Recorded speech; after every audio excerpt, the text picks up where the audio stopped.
Every bag of commercial chicken feed you buy is funding a system specifically designed to make sure you never stop buying it. Right now, there is a living protein factory that runs on your kitchen scraps, your garden waste, your coffee grounds, your banana peels, your leftover rice. It requires no electricity, no special equipment, and no expertise. It produces protein that is nutritionally equivalent to the most expensive commercial feed ingredient on the market.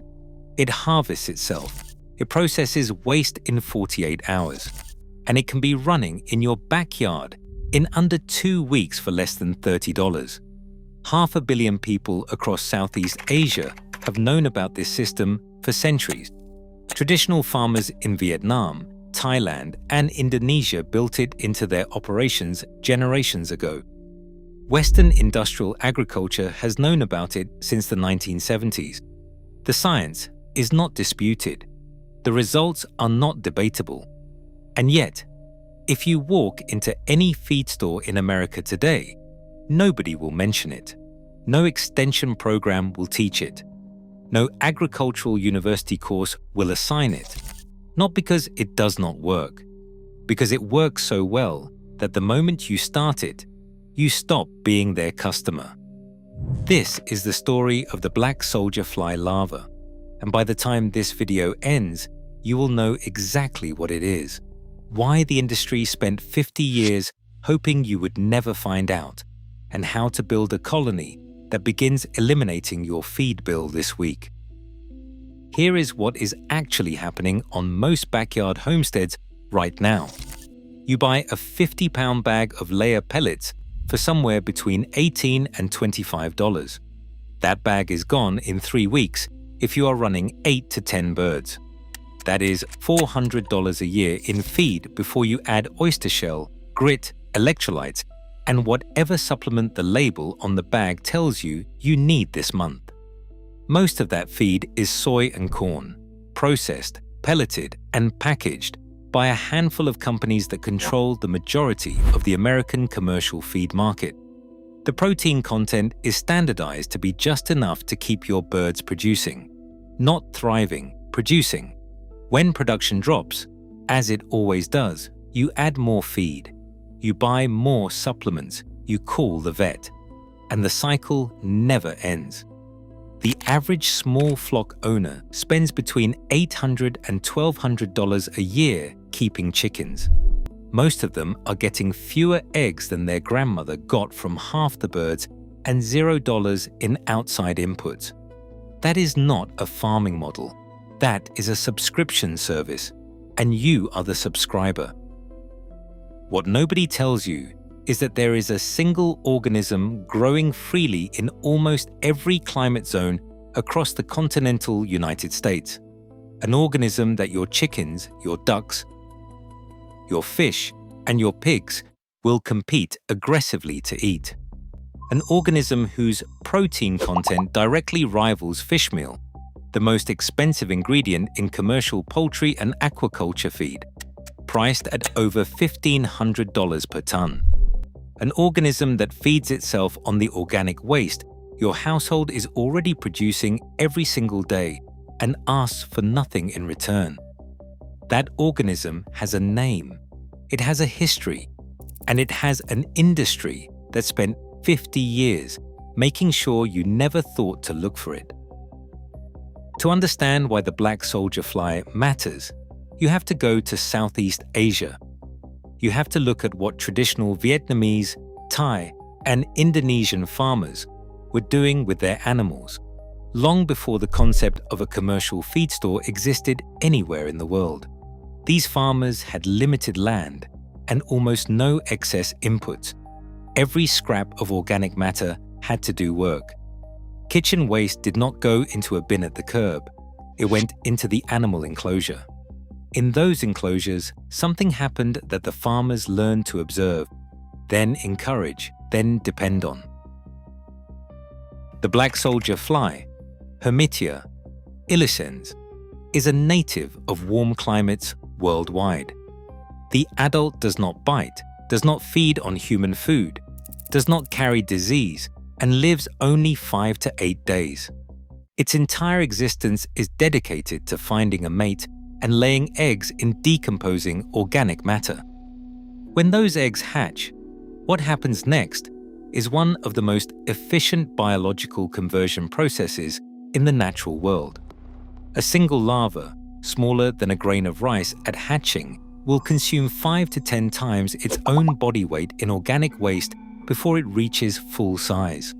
Fats, proteins, carbohydrates, cellulose, all of it is processed, stripped of pathogens, and locked inside the larva's body as dense, bioavailable nutrition.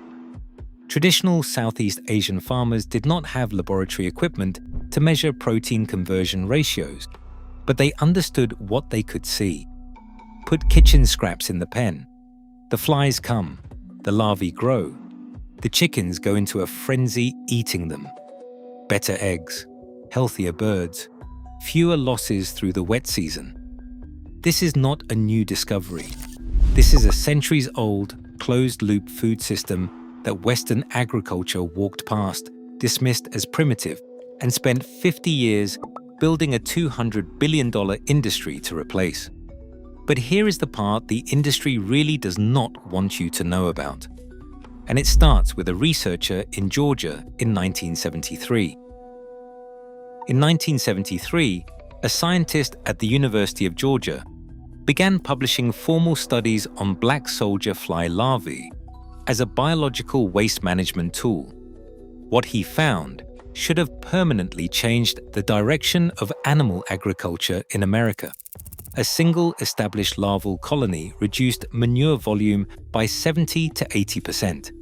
Pathogen loads in processed waste, including salmonella and E. coli, dropped to levels that no chemical treatment was producing. The larvae themselves, analyzed for nutritional composition, tested at 40 to 50% crude protein by dry weight. That is the same concentration as fishmeal, the most expensive ingredient in commercial feed, the one your bag of layer pellets is formulated around, the one driving the cost of every aquaculture operation in the country. A free organism living in a bucket of kitchen scraps matched it on every meaningful metric. The research was published. Other scientists confirmed the same numbers across multiple continents. The nutrition was real. The pathogen reduction was real. And then, in 2015, a research team at Ghent University in Belgium confirmed something that traditional Southeast Asian farmers had known empirically for generations, but never had a name for. Black soldier fly larvae contain extraordinarily high concentrations of lauric acid, a medium-chain fatty acid found in significant quantities in only one other widely available food source on Earth, coconut oil. Lauric acid is a potent, natural antimicrobial compound. It is the same compound found in human breast milk that protects newborn immune systems. It disrupts the cell membranes of pathogenic bacteria. Chickens fed black soldier fly larvae on a regular basis showed measurable reductions in salmonella and E. coli burden. Their immune markers improved. Mortality rates dropped. Think about that carefully. You are paying for antibiotics, immune supplements, electrolytes, and probiotic additives to fix gut health problems in birds eating processed soy and corn. A bucket of fly larvae growing on your kitchen waste addresses the root cause of every one of those expenditures for free. The science was available from 1973, so why have you never heard any of it? I want to tell you how I actually found all of this out, because it did not come from any extension office. It did not come from a university seminar. It came from a Vietnamese homesteader at a regional farming swap who handed me a small container of writhing white grubs, said nothing except "watch what your birds do," and walked away. I watched. My 8 hens reached the ground running before the container was half emptied. The yolks the next morning were a shade of orange I had not seen in years. I spent the following 3 weeks reading everything I could locate. I found the 1973 University of Georgia studies. I found the Ghent University research. I found Food and Agriculture Organization reports from 2013 stating that insect meal could replace 100% of fish meal in aquaculture diets with no reduction in growth performance. And then I found the regulatory timeline. Because if the science was this clear and this consistently documented since the early 1970s, why was nobody teaching it?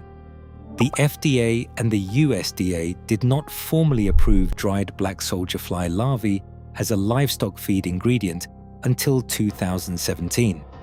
Not because safety data was missing. It had been sitting in published literature for 44 years. The approval did not come because small farmers pushed for it. It came because commercial insect protein companies formed a trade association, hired lobbyists, and spent money getting themselves access to the livestock feed market. When the approval finally arrived, it was written for industrial processors, certified facilities, commercial scale equipment, standardized protocols requiring infrastructure that costs more than a pickup truck.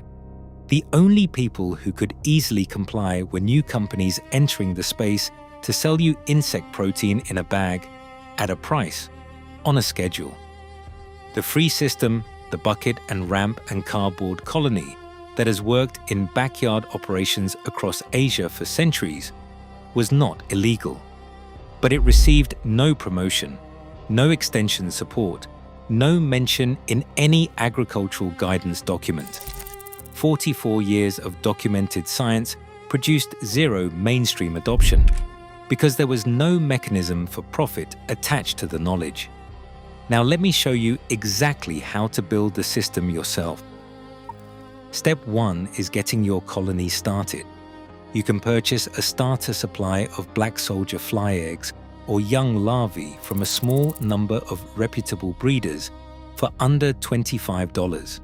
If you live in USDA climate zones 3 through 10 during the warm season, you can attract a colony for free by leaving a covered container of fruit scraps outdoors with small ventilation holes. Adult flies will locate it within 1 to 3 weeks. They are larger than houseflies, metallic blue-black in color, and completely docile. Step 2 is your bin setup. A 5-gallon bucket or a standard storage tote is all you need. Drill ventilation holes roughly a 1/4 inch in diameter along the upper walls. Add your first batch of kitchen scraps, fruit peels, vegetable trimmings, coffee grounds, cooked grains. Hold off on heavy meat and dairy in the first few weeks while your larval population builds density. Step 3 is your harvest ramp. Cut a piece of cardboard or a thin plank at roughly a 20-degree angle, running from the surface of the bin to a collection bucket positioned outside the top edge. When larvae reach the prepupal stage, they stop feeding and instinctively migrate upward, away from the waste. They climb that ramp and drop into your bucket without any involvement from you. Daily harvest, zero labor. This is not a technique someone invented. This is the fly's own biology doing the work. A colony this size, running on 5 to 10 pounds of household organic waste per week, will produce 1 to 2 pounds of harvestable larvae per week by the end of the first month. By month 3, a well-established colony on kitchen scraps alone can replace up to 60% of the commercial feed protein requirements for a small backyard operation. Before you start, let me save you from the mistakes that stop most people before the system finds its rhythm. Mistake 1 is judging it at week 2. The colony needs 4 to 6 weeks to establish a self-sustaining population. That does not mean it is failing. It means the biology is building. Mistake 2 is overloading the bin too early. Pile in too much wet waste before the larval population is dense enough to process it, and you will get odor and unwanted competition. Start small and scale as the colony grows. Overloading the bin is the usual beginner trap. Mistake 3 is letting moisture get out of balance. Your bin should feel like a wrung-out sponge. If it smells strongly, add dry carbon material, shredded cardboard, dry leaves, or wood chips. The smell tells you what the bin needs. Keep moisture steady. Mistake 4 is expecting overnight results. This is a system that builds across seasons. Your first colony supplements your feed. By year 3, you are running almost entirely on kitchen waste. Do not expect overnight fixes. Picture what this looks like 2 years from now. Your feed bill is a fraction of what it was. Your birds are healthier with immune function that outperforms anything a supplement pouch can deliver. Your kitchen waste and garden debris cycle through a living protein factory in a bucket under your deck. The larval castings go back into your soil as byproduct compost that rivals anything sold at a garden center. And the money you used to send to the commercial feed industry every single month stays in your household. This system is not waiting for a company to build it for you. It has been working in backyard operations across Southeast Asia for centuries. The fly already lives in your climate. The waste is already in your kitchen. The science has been published since 1973. The only thing that changed today is that you found out about it. Drop a comment right now and tell me this. Are you already running a black soldier fly colony? If you are, what has your experience been? If you are not, what is the one question holding you back from starting this week? I read every comment and I answered them personally. If this video changed how you see your kitchen waste, how you see your feed bill, how you see the system you have been paying into without knowing there was a way out, hit subscribe right now and turn on the bell. Every week we bring back food knowledge that someone decided you were better off not having. No corporate sponsors, no industry talking points, just the systems that work, the history behind them, and exactly how to build them on your own land. The fly already lives in your climate. The colony is waiting. Now you have the knowledge to build it.